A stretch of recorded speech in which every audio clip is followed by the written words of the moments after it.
Hello, my name is Jack Sevelin. I'm just going to speak for a few minutes on my practicum experience at Crossing Points and some of the diversity factors that go along with that, what I learned, and how this will shape my teaching style and other things I can take with me as I go forward through the College of Education and onward. So I did not know much about Crossing Points going into the semester.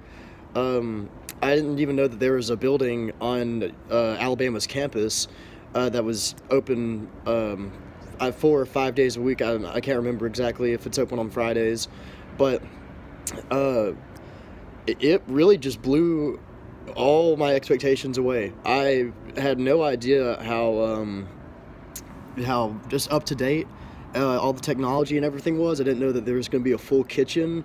I realized that every student had an iPad, and of course the graduate assistant was very professional, very knowledgeable on everything, could handle every situation well. But there were never really any negative situations while I was there.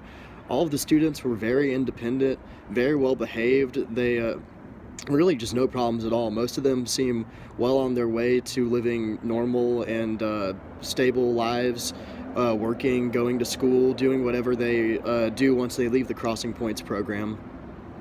So that really just impressed me with how on top the Crossing Points program is, and I think it's something that more of the university and Tuscaloosa community needs to know.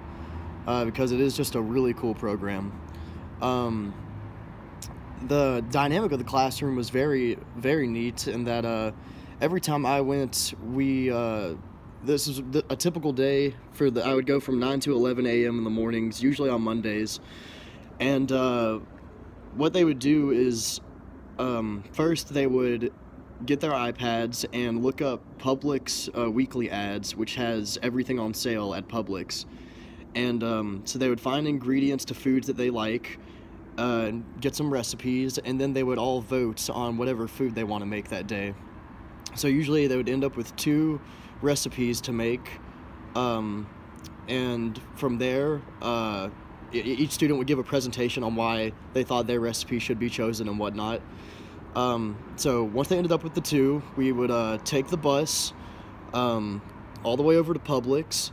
And from there, we would divide up into the groups. And again, as a volunteer or for a practicum student, we were pretty hands-off in this process, which was good because they've been to Publix so many times. They know the routine, they know the protocol. So they would get their things. We'd be in and out of there usually in less than 20 minutes.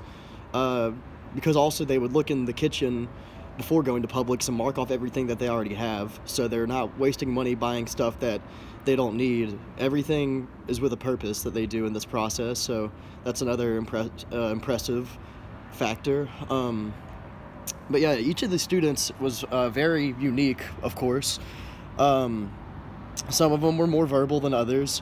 Some of them, interacted with volunteers more than others, or were more receptive to volunteers being around or helping them whenever they had a question or if they were struggling with something, which again really was not that often. Some of them were just very independent though, really would be fine without a volunteer. Sometimes I felt like we might be getting in the way, and hindering them, but again, the graduate assistant just told us to help where help was needed.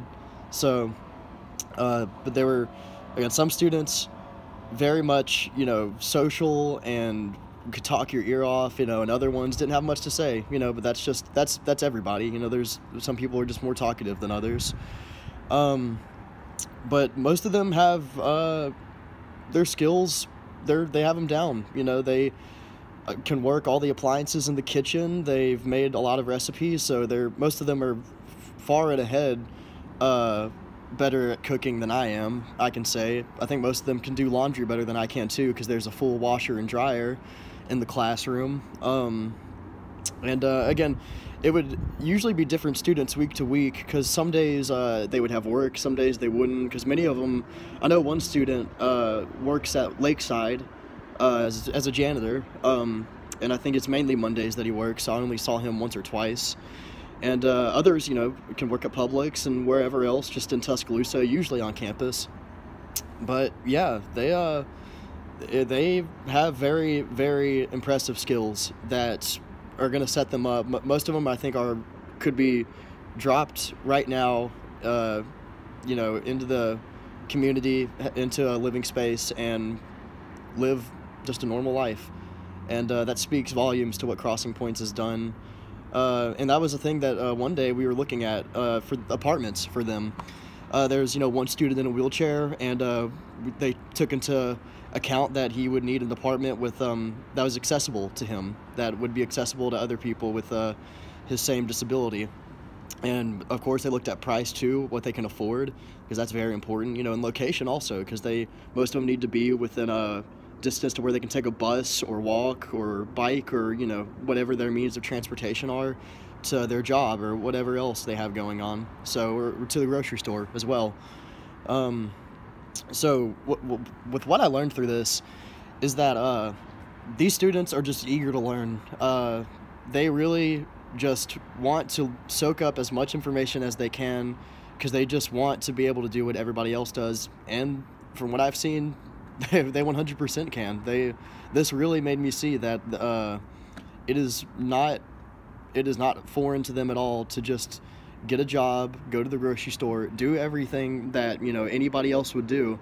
And Crossing Points, you know, maybe they would have learned it, but Crossing Points definitely set them up on the plane to success with whatever they do once they leave Crossing Points, because these students were 18 to 21 years old. So that's why I think whenever they leave, and again, I think some of them, this was their last semester, you know, these last few weeks will be their last ones at Crossing Points. And I know the current graduate assistant, she's moving on, so but I think it'll be in good hands, and this program is going to go on for years to come. And so ways I can use what I learned in this classroom is just treat every student, regardless of what, if they have, you know, paperwork or anything like that, a file on them, whether it's a disability, whether it's maybe it's a regular classroom student that just has some disciplinary issues. Again, no matter the background of rich or poor, just everyone is the same in the end. You know, just treat everybody with civility. Let students have a fair amount of independence, and if you give them responsibility, I think usually they won't disappoint. You know, they may need a little motivation, they may need some guidance, but usually if you just steer them in the right direction, they can take it from there. So that's what I'm gonna try and implement when I have a classroom of my own one day. Just, you know, help students when they need it, but other than that, most of them have it, you know. So that's the main point that I came away with from Crossing Points.